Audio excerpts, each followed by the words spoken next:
Before beginning my final defense, I would like to acknowledge some guests in our virtual audience. Melvin Carter is a writer, author, and retired police officer. Melvin Carter II.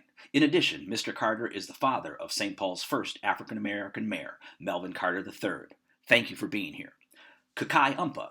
Kakai is a writer, director, and film producer who started as a location manager in Hollywood, working on TV shows like Cagney and Lacey and The A-Team, and films like The Color Purple, directed by Steven Spielberg. Kakai was a co-founder of Inner City Youth League in St. Paul, Minnesota. This organization helped inner city kids find their direction. Thank you for being here, Kakai. Bruce G. Clark, professor of media studies, Clark Atlanta University. While attending Clark Atlanta University, Bruce Clark was my teacher, my boss, my mentor, and my friend. He provided me with opportunities to start as a camera operator and teleprompter operator, and I worked my way up to technical director and eventually director, running the show. So Bruce, thank you for being here. Dr. Eleanor Higginbotham is a writer, educator, Fulbright scholar, daughter of the presidential chaplain, taught in Washington, D.C. for 18 years, and also in Hong Kong, scholar of renowned poet Emily Dickinson, but most important, my college English teacher. Thank you, Dr. Higginbotham.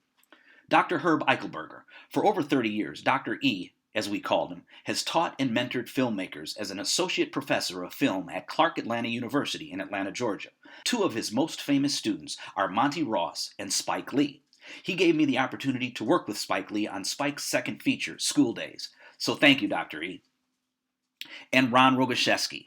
Ron Rogozewski, or Rogo, as the students called him, he was my first constructivist teacher, and I enrolled in an applied skills class back in 1977. It was called TV production. He created a miniature 3-camera television studio, and I found my passion.